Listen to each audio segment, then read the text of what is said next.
what we consider real art is a movie that does not have a safety net. Godfather 1 did not have a safety net. Godfather 2 did not have a safety net. Apocalypse Now did not have a safety net. It was made on its own terms. It didn't also have a few dozen car crashes and whatever the formula is, that is the safety net.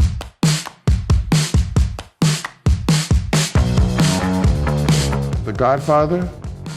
Well, it's sort of astonishment that 50 years have gone by. A lot of these memories are still pretty vivid in my mind. I was about 29 when I began preparing The Godfather, and in the course of the years involved in making it and editing it, I guess I was in my very early 30s. Nothing about what my life was like remained the same after The Godfather. Certainly that film changed everything for me. But let's be frank, you never wanted my friendship. And you were afraid to be in my debt. I didn't want to get into trouble. I understand.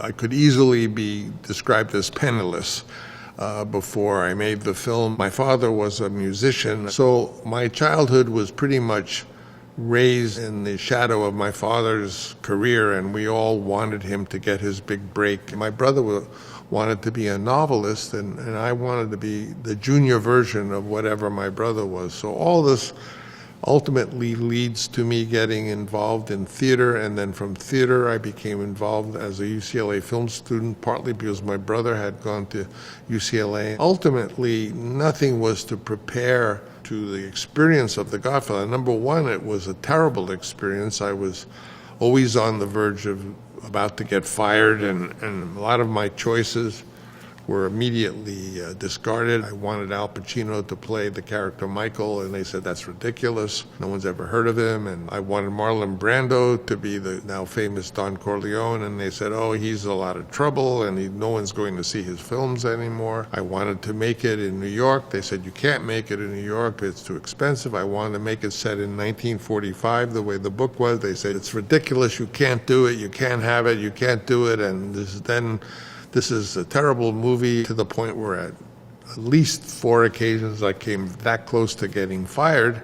And then, surprise was surprise, it turns out to be this gigantic success, and suddenly I became this famous person, which in itself is also another thing to deal with. So I have to say to you that the 50 years ago, having made The Godfather, definitely changed my life in many, many ways for the better, but certainly in many also confusing ways in terms of my relationship with my idol, who was my brother, and my father, who I did have the pleasure of standing next to when he won an Oscar for the second Godfather. That was a real thrill. So all I can say to you is it was interesting. And I refused to be a fool. Dancing on the string held by all those big shots. I don't apologize, that's my life, but I thought that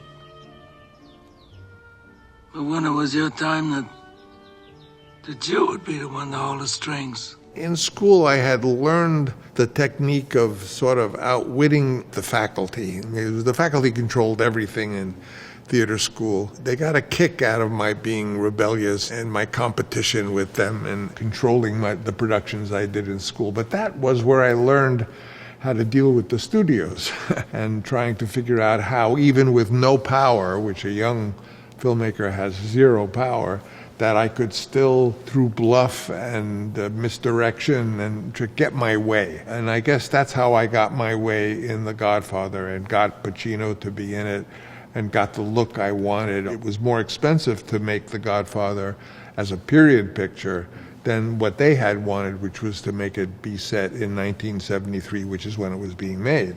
But I credit those victories not to any, I certainly had no clout, but I had a certain degree of skill in outwitting the people supervising you and the tremendous talent of the people I was working with on The Godfather. The photographer, Gordon Willis, the production designer, Dean Tavaleras, the costume designer, Johnny Johnson, and that extraordinary cast, Al Pacino, Jimmy Caan, Robert Duvall, Johnny Casal, Al Lettieri, Marlon Brando, Diane Keaton, on, and not to mention the writer, Mario Puzo, who had written the story and the characters. With such people to work with is the only way you can explain The Godfather that we now know as a classic.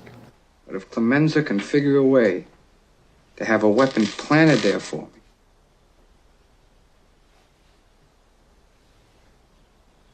then I'll kill them both.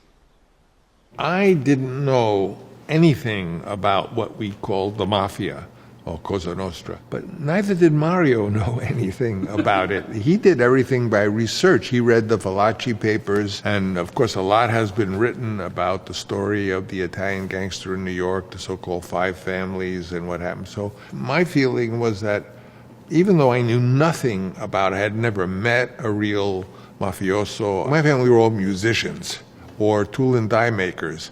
But one thing we were an Italian-American family, so the home, what we had at the dinner table, the way the men related to the women, the way the children were at the wedding, running around the sandwich, the fact that Italian weddings were sandwiches thrown, wrapped in paper, and all of those traditions and sensibilities were in my blood because I was an Italian-American kid raised in New York at a time when it wasn't even cool to be an Italian. My feeling was that I could give the movie authenticity about how Italian Americans live. I couldn't give them any other authenticity, but I did work very hard to study and try to take out of the novel what I thought was in there, which was, despite all of the potboiler stuff, there was in there sort of the latent idea of a classical, almost Shakespearean story about a great king who had 3 sons and needed to choose one to succeed him. So I think it was that political analysis and story of power and its succession that made the film more weighty and more interesting. The Godfather Part 2, when the time came for there to be a second Godfather, they wanted a second Godfather. I thought it was an absurd idea. The Godfather was complete. After The Godfather, I knew how to make that type of Italian-American gangster film, but I didn't want to do it again. I wanted to do something, because if you make films you don't know how to make, you learn a lot. If you make films you do know how to make, you maybe will make more money, but you basically don't learn as much. So I was more curious on going on into different forms and make more movies I didn't know how to make, which certainly was Apocalypse Now and all the others. They basically wanted me to make another Godfather because they had been so successful, and finally they made me an offer I couldn't refuse. After I did try to say I'll write it and I'll supervise it, but I want to pick a new young director to direct it, and had one in mind, and they just said, no, absolutely not. We won't trust this to some new young guy, which they had trusted it to me, so that didn't make any sense. But eventually, when they said that I could do anything I want and I wouldn't have to kowtow to their structure and have them read my script and give me their notes, which I said I wouldn't do, and could call the movie The Godfather Part 2, which was, there was more pushback on the title than even the ridiculous amount of money I asked them for, which they didn't seem to care, but they rejected the idea as a title, saying people would think it was the second half of the movie they'd already seen. I said, well, that was it. I would do it or I wouldn't do it. And that brought a whole eternity of Part 2s and Part 3s and Part 4s, which if I had known that would happen, I wouldn't have done it. At any rate, I got to make that, and I just used the story that I was interested in.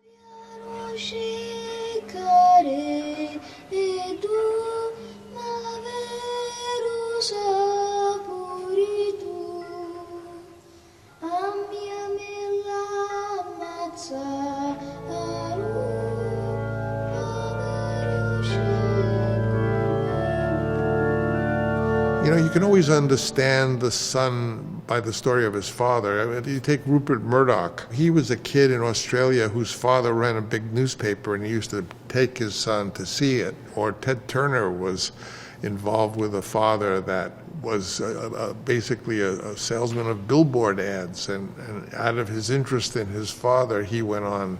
So the story of the father is always embedded in the son.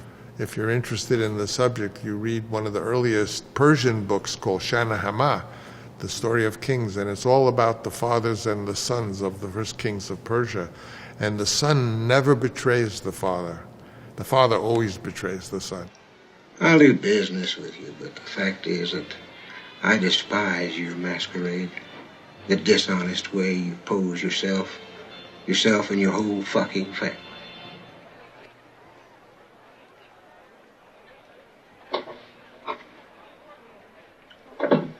Senator, we're both part of the same hypocrisy. But never think it applies to my family. Godfather 2, when you think about it, was a much more complex picture than certainly the first Godfather, but many other pictures I've made. I mean, it had a part in Las Vegas, it had a part in Lake Tahoe, it had a part in old New York in the 20s, it had a part in Sicily, it had a part in Cuba, all these places, and yet the production went smooth as it could be, and people who say that I can only make movies when I'm basically suffering and under the gun. Godfather Part 2 was not suffering and was not under the gun. So to me, that demonstrates that being scared out of your mind is not a necessary element to make a good picture. You know, subsequently, other movies I made that I didn't know how to make, I came to learn how to make them in the course of doing it, which is is my peculiar approach to cinema. I like to learn by not knowing how the hell to do it. And then I'm forced to discover how to do it, and with the great and most able collaborators, which I've always had, because I have had the good taste to choose colleagues who are so extraordinary as Vittorio Storaro and Dean Tavoularis and these wonderful actors who have been involved. And the great Marlon Brando. I mean, he was not just a great actor. He certainly was a great actor, a very unique kind of actor. And you talk to him in very different terms. You never talk to him about acting. But he was also a great man in the way he thought about life, about termites, about people, about ants, about reality. I mean, he was, aside from his acting, a kind of a genius. I'm old enough now to say that I have met half dozen geniuses. I met Akira Kurosawa, I met Federico Fellini, but Brando was an extraordinary man, possibly number one on a list of geniuses I've had the honor and privilege to meet. You always hear these interesting stories about him and being difficult to work with in the acting. He wasn't difficult to work with, he just worked a different way. You didn't talk to him about acting or I think your motivation, blah, blah. You didn't talk about that. In fact, you didn't even have to talk to him. You could just put a prop in his hand and he would then use that prop to accomplish what you really wanted. Apocalypse Now.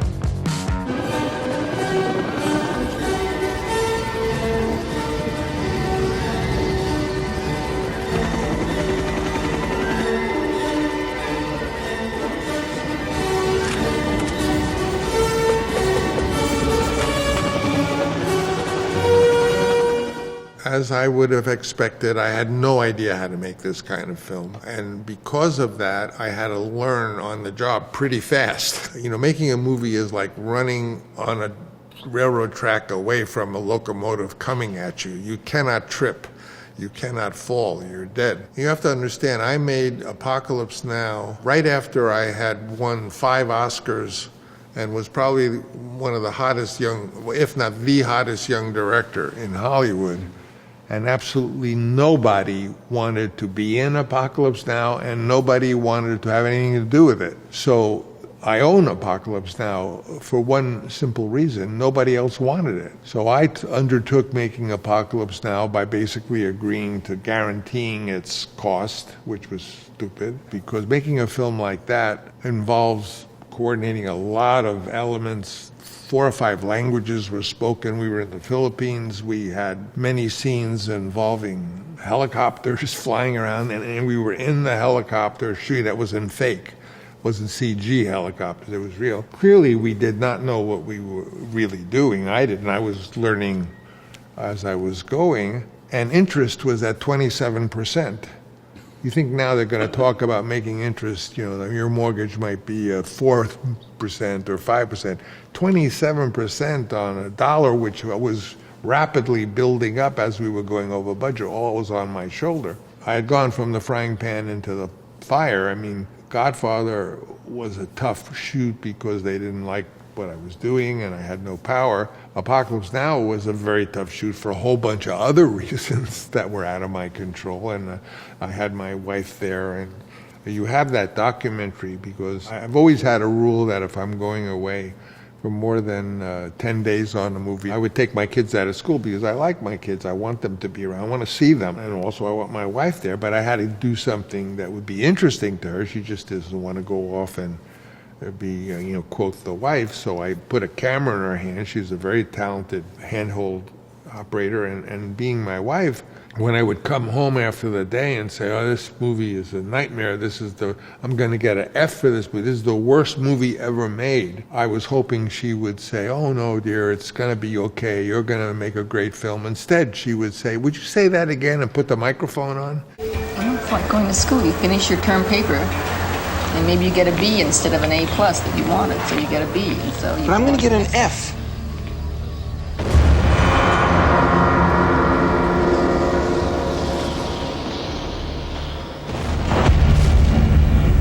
This film is a $20 million disaster. Why won't anyone believe me? I'm thinking of shooting myself. All of this nightmare of not knowing what I was doing, being against outrageous odds, having changed the style of the movie, making it, as we went along, more surrealistic. Movies are made by many, many things and people, but one of the things that make a movie is the movie. It contributes to making itself. How does that work? Well, if you're throwing smoke grenades and you and the photographer and art director say, gee, that looks good, let's do more of that. That's what I mean by the movie starts nudging into you and saying, no, don't go this way, go more this way. So Apocalypse Now was sort of telling us to make the film be more surrealistic, that the journey up the river wasn't just a journey up the river towards Cambodia, that the journey was a journey through time, and we were going through time, and we would end up in the 50s when the French were there, and then we would end up 1,000 years before that when the earliest Homo sapiens were there in their most original form, which was these Montagnard natives who were the Ifugao people of Philippines. When the movie starts taking over and making it, when Brando arrived, he looked at me so smart and he said, he said, you painted yourself in a corner, didn't you? Meaning you had made this movie so surreal that a normal big movie war scene ending where the other guys come and they fight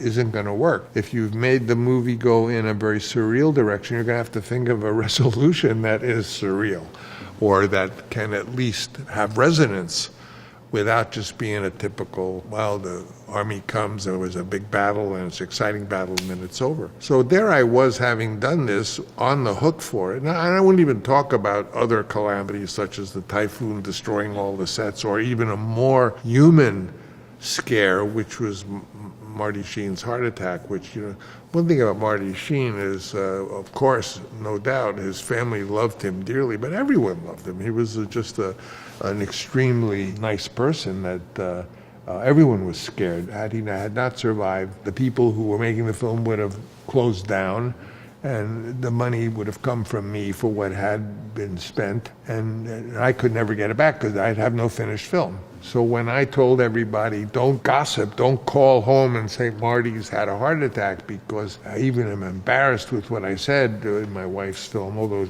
I had the power to take it out, I didn't. But I had to. If Marty dies, I want to hear that everything's okay until I say Marty is dead. You got it? Right. If it's not done, man, ship the whole office out of here. The film only even managed to survive is because his wife courageously just took him to a hospital and didn't say he's out of the picture. And because of that, I kept shooting with his brother. And then eventually, thank God, he came back and was able to finish, and he's alive to this day, as we know. Many people said, gee, that movie is incredible, but I saw the rushes, and there's unbelievable stuff that never got in the picture. So I was encouraged to make a film version called Redux, which was like another, God knows what, 40 minutes longer, and it was successful. But the problem is that I felt, well, maybe it's true the first Apocalypse Now were left out a couple of important things like the French plantation, but Redux version, it had too much put back in it. So, I said, it's sort of like Goldilocks and the Three Bears. This one was too much and this one was too little. So I tried to make a balance, which is called Final Cut, that still has the drive and the dynamics of the first one, but keeps a version of the French, because that was an interesting comment made that before there had been Americans had the Vietnamese War, it was a French war. The conversation. I don't know what I'm going to get him for Christmas yet. He's already got everything. Doesn't need anything anymore. Well, I haven't decided what I'm going to get you yet.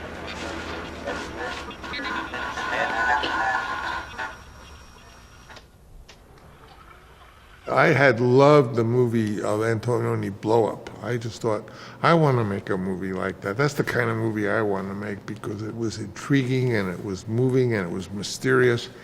And I was talking to a wonderful filmmaker named Irvin Kershner about that. And I said, I wonder if nowadays, they can eavesdrop on you with these shotgun microphones where they can bounce light off the window pane and they can figure out what was being said inside. And he said, yeah, that's true. So I began to learn that. I was also interested in this idea that to make a movie in which repetition was an element. In other words, the same thing was being said over and over, but every time you heard it, it meant something a little different, and I was interested in experimenting with that.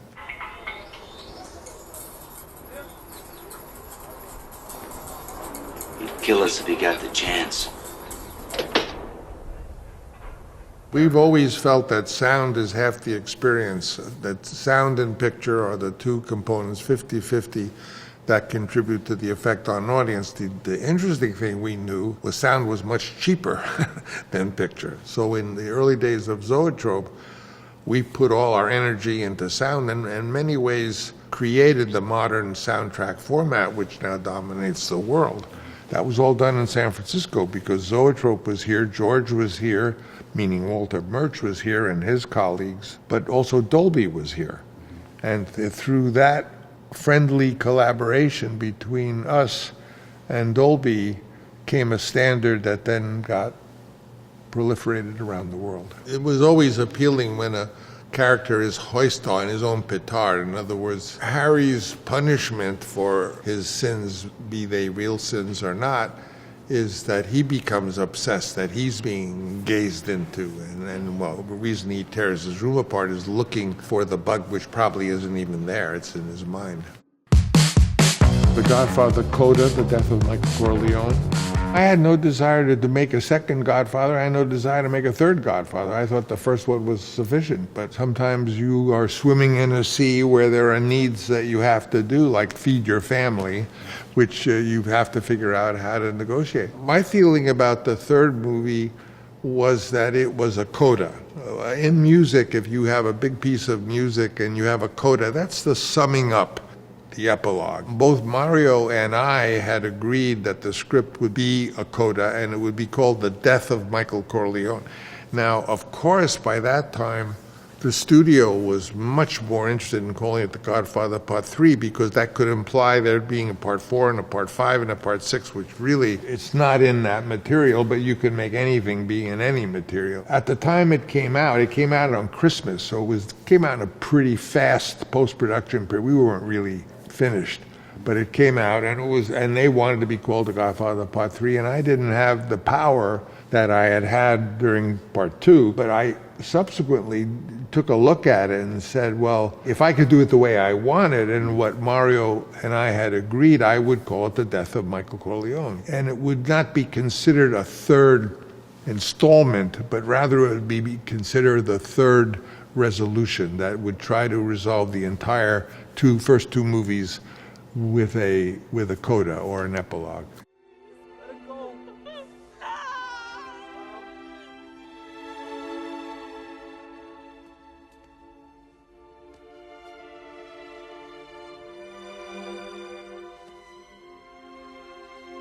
And so that's when I had the opportunity. Paramount graciously gave me the chance to do what I wanted.